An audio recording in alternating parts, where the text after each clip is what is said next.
Bonjour à tous, première vidéo. Commentary, on est à deux dans la même pièce, c'est la première fois qu'on se voit. Alors aujourd'hui, on va vous faire une tier list de tout le matériel de Street Workout. Du Street Workout, c'est trop important, mec.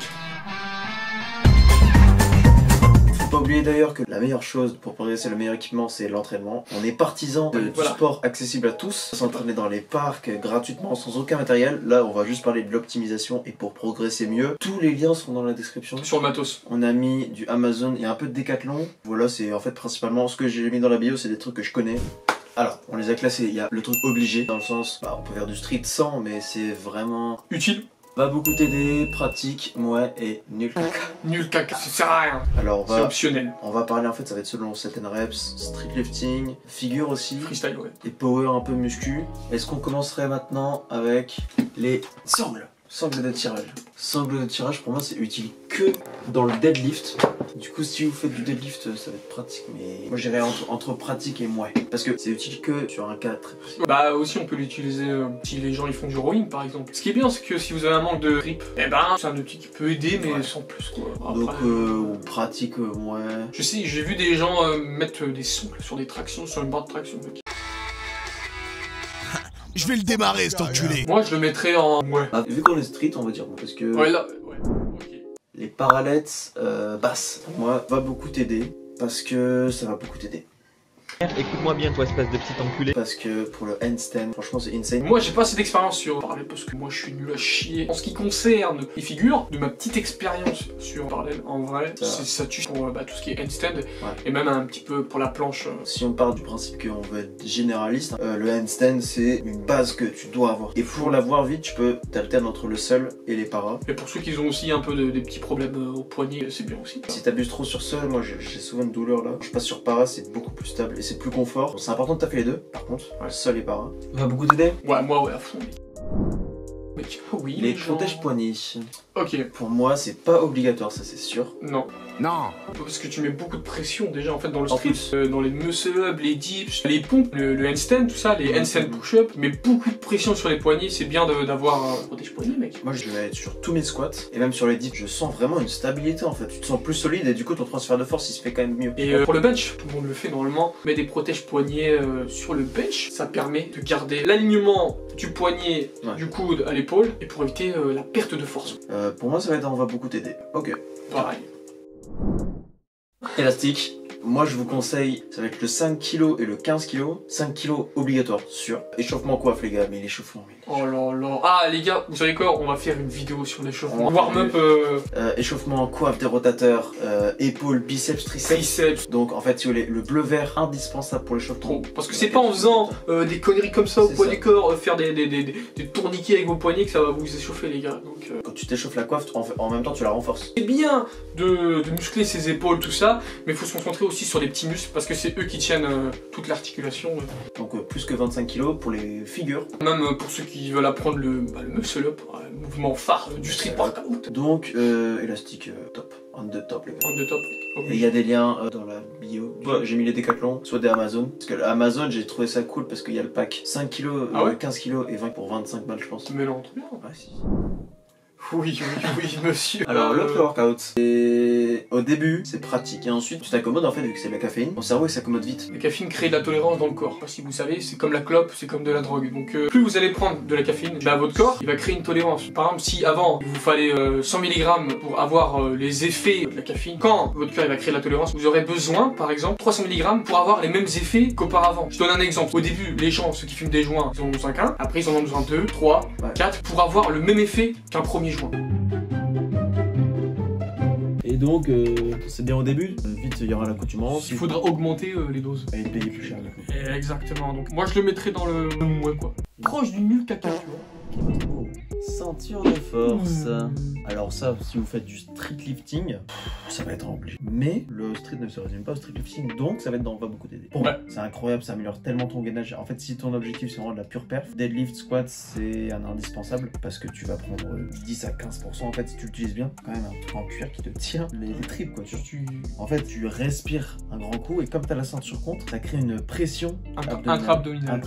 C'est comme un ballon de baudruche. Quand vous le penchez, il revient à sa position initiale. En fait, pour être un athlète complet, il faut faire les jambes. Pour faire les jambes, il faut principalement faire du squat. Ouais. Bah c'est le meilleur exo les gars, faites du polyarticulaire. Donc, Isolation. pas beaucoup t'aider.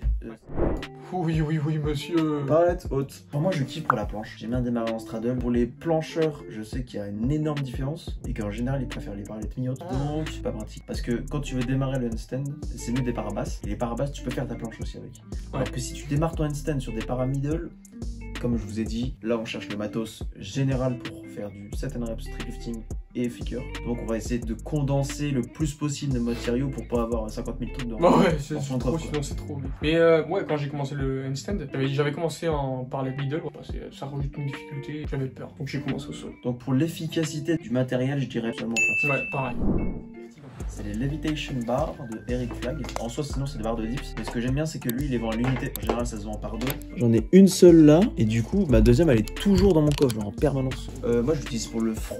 C'est incroyable en fait. Parce que tu pars de très bas et tu perds très peu d'énergie pour la montée. C'est ça. Mais est-ce que c'est pratique? Non. En extérieur, c'est bien. Et pour entrer dans la salle avec, c'est quand Et même par chiant. exemple, s'ils ont pas de salle, s'il pleut, s'il caille, ou que t'as pas envie de sortir pour aller au parc, parce que les gens ils sont nuls, et que t'en as marre de voir de la merde dans tes yeux, bah tu t'entraînes chez toi, tu fais des fous. Moi, j'ai commencé comme ça dans ma chambre, juste ici. Ah ouais, bah voilà. Mais dans 80% du temps, tu vas pas forcément l'utiliser, tu vois. Pour mon cas, je suis plus traction dips pompe et ces conneries-là. Par exemple, pour un mec qui fait des figures, ce serait plutôt dans le bas beaucoup d'aider pour un mec qui fait street. Mais là, tu vois, on veut condenser tout. Oui, il part quand même en pratique. Je vais aller en premier des pratiques. Ouais, voilà, exactement, on fait comme ça. Créatine. Créatine?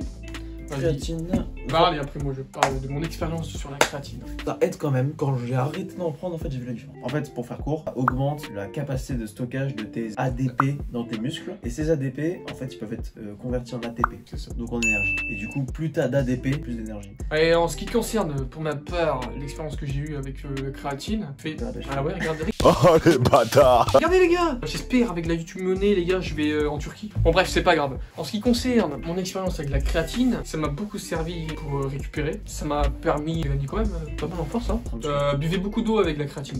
Parce que déjà, c'est hypoglycémiant. Et en aucun cas, la créatine, c'est comme un pré-workout. Ne pas le prendre avant. Parce que, comme je viens de dire, hypoglycémiant, donc vous allez perdre en glucose dans vos muscles, dans votre corps. Quoi. Moins de glycogène dans le muscle, moins d'énergie. Exactement. Ça va être dans va beaucoup t'aider.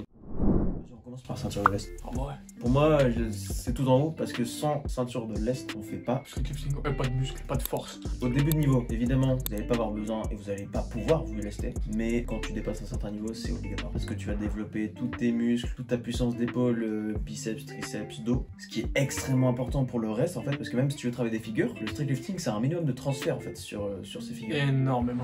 Je le vois maintenant, putain, sur la planche, mec. J'ai l'habitude, mes épaules, d'être dans des positions de dips lourds. La planche, franchement, j'ai pas de douleur, tu vois. Parce que quand tu fais beaucoup de figures, t'as du transfert sur le street lifting. Tous les plans. C'est fou là. Quand tu regardes bien, c'est beaucoup. Déjà, c'est des exos isométriques. Et donc, c'est beaucoup d'exos. C'est des exos de force. Donc, même si, malgré que certains mouvements ne sont pas c'est pas le même. Ouais. c'est pas le même mouvement, il y a quand même un transfert. Donc, obligatoire. Après les élastiques, quand même, parce que les élastiques, c'est au-dessus. C'est au-dessus. Peptide de collagène. J'ai déjà montré au début de la vidéo. On le met en bio. Pour moi, ça peut t'aider, mais ça reste du gadget, ça reste relativement cher quand même pour ce que c'est. C'est vrai. C'est de l'optimisation. Donc pour moi, ça va être en pratique. Pareil. Peptide de collagène, ça va t'aider pour la récup. Ça améliore la Il y a plein condition de d'études, tes les gars. tendons, tes os. Surtout les tendons, c'est vraiment fait pour ça en fait. Les tendons, ça met Ligaments. plus de temps à progresser qu'un muscle. Le muscle peut développer plus de force, tu vas l'apprendre plus vite. Si tu veux, le muscle progresse comme ça, le tendon il progresse comme ça. Arrive à un moment où ton muscle il va être 2 fois plus fort que ton tendon. Tu vas faire un mouvement, ton tendon il est pas adapté, il va. Et déjà, si ton muscle est déjà fatigué parce que t'as pas pris assez de repos et que t'as mal dormi, t'as du stress, t'as mal bouffé. Il y a plein de facteurs qui rentrent en compte, mais souvent c'est ça, c'est que ça pète parce que t'as été trop loin. Bon, moi je le fais à la vitesse. Hein. Bon, moi je vais vous dire, ça m'a sauvé les épaules parce que moi j'étais un gogol avant, je faisais pas de repos, donc tous les jours je m'entraînais. Un jour, je vais à la piscine, je savais pas trop faire bien le crawl, donc je me suis niqué les 2 tendons du long biceps et j'avais pas trouvé de solution à part un peu renforcer la coiffe des rotateurs parce que c'est trop important, tu vois, on en revient aussi. Et en prenant du collagène, j'ai récupéré plus vite, j'étais trop content, tu vois, ça m'a été de fou. Donc pratique, ouais. top 1. Oh, wow. Celle-là, c'est manchette. J'ai aucune expérience. Pour moi, il n'y a pas d'efficacité. Si tu t'échauffes bien, machin, t'as pas forcément besoin. Pour moi, c'est plus esthétique qu'autre chose, je trouve. Ouais, voilà. En bas, pour moi, c'est de la merde. Du caca. Oui, monsieur. Magnésie liquide. Ou poudre. Non, moi j'ai la poudre. Parce que moi, en plus, celle-là, c'est la plus celle qu'on a. Ok, ouais, celle que t'as. magnésie de fou, tout simplement. En soi, qu'est-ce que la magnésie? Déjà, c'est pour renforcer le grip, parce qu'en fait, tu vas avoir la main sèche, et du coup, pour le false grip, pour le set and reps traction et muscle up, ça va être pour moi presque obligatoire, mais c'est pour des cas précis. Et pour le freestyle, par contre, c'est ultra important. Parce que moi, on l'utilise presque tout le temps. Pour mes tractions, pour mes muscle up. Moi, ça va être dans on va beaucoup t'aider à la fin. La même. J'ai lesté. Le poids est mieux placé que sur une ceinture de lest, notamment sur les muscle up. Moi, je trouve ça fou. Et je trouve ça stylé pour les pompes aussi. Ouais, Si tu peux training. faire des pompes, traction, muscle up. Tu travailles, tu gardes le gilet sur toi. Donc pratique. En ce qui concerne le prix, après, tout dépend des marques. Bah, il y a celui de Decathlon, ouais, voilà, 50 balles. C'est conséquent quand même. Mais déjà, au poids du corps, on peut faire pas mal d'exos, vraiment. Vous pouvez développer un pet de physique juste au poids du corps. Quoi. Ouais. Ouais. En premier des mois, ouais. Et dites-nous en commentaire quel est l'accessoire que vous n'auriez pas du tout mis à cette place. Celui qui vous a le plus choqué dans le placement. Oui. Alors ça les gars, c'est les manchettes. On en portait H24. Oui. Moi c'est en moyen. Ça tient ton articulation au chaud quand même. Mais encore une fois, faut savoir renforcer tes articulations quand elles sont un peu dénudées, tu vois. Bref, tout ça pour dire que c'est vraiment du gadget. C'est même pas accessoire, c'est du gadget. Donc moi je le mets en nul caca. Nul caca? Ah ouais, moi je le mets en nul caca. En dernier des nul caca? Ah, dernier nul caca. Bon. Oh putain. Alors là, est-ce qu'on argumente? Mais c'est de la merde. C'est Y a de la pas merde. d'utilité. Tu perds du grip, ça peut glisser. Au moins, pour renforcer vos poignets, vous travaillez vos avant-bras. Voilà, si vous avez des cornes, magnésie. Et s'il n'y a pas de magnésie, ben vous travaillez quand même, les gars. Si vous portez des gants actuellement, on vous l'aurait pas. Vous pouvez vous abonner, vous likez par contre. Si vous avez gagné du temps à vous entraîner sans gants. En plus, si vous allez dans un parc de street, avec ça, encore musculation. En muscu, il y en a beaucoup. Mais en street, quand tu portes ça, vous allez pas vous faire beaucoup d'amis, quoi. C'est pas le but. The last one, les gars. C'est des anneaux. Bon, tu peux clairement avoir un très bon niveau sans anneaux, donc c'est pas en obligatoire. Bon, accessoire vraiment plus quoi. Oh ouais, fou. Ça t'aide Iron Cross, stabilité, ça s'installe partout. Toutes les figures, tu peux les faire dessus, presque. Instabilité, donc plus de travail. L'intensité est quand même très élevée parce qu'il faut avoir déjà une bonne base au poids du corps parce que bah, la première fois que tu as fait des anneaux, c'était comme ça, donc ça travaille énormément la stabilité du tronc. Gainage. Gainage, ouais. À part les jambes. Pour les jambes, on n'a pas mis grand chose. En fait, il y a la liberté de mouvement. L'amplitude, tu peux l'augmenter. Et même pour les muscle-up, c'est plus naturel. Contrairement à une barre, tu vois, c'est plus libre. Il y a un peu plus de force, mais tu sens que c'est toi qui dirige le mouvement. Ouais, c'est ça. Et en plus, ça se met dans une petite valise, même pas. Porter en vacances, trouver un arbre, une surface assez droite, quoi. Franchement, De toute façon, vous pouvez régler et vous pouvez faire une pète de séance, quoi. Ah, c'est incroyable. Fou. ça reste un complémentaire, mais c'est très efficace. Pratique plus, hein. Pratique. C'est fini les gars, il y a tout qui est en commentaire, c'est que des trucs qu'on a tous déjà utilisés, c'est pour ça qu'on vous les conseille. Et ouais, sinon, à part ça, bah, c'est À part ça les gars, c'est un plaisir encore une fois de faire une vidéo pour vous. kiffant. On adore, on apprécie franchement que la chaîne se développe un max, c'est très kiffant. Si vous voulez passer sur NutriPure du coup, Niveau quoi. si vous créez votre compte en passant par le lien qui est dans la bio, vous avez moins 10% sur votre première commande. Encore une fois les gars, bête de vidéo. De fou. On vous dit à dos. Cyril.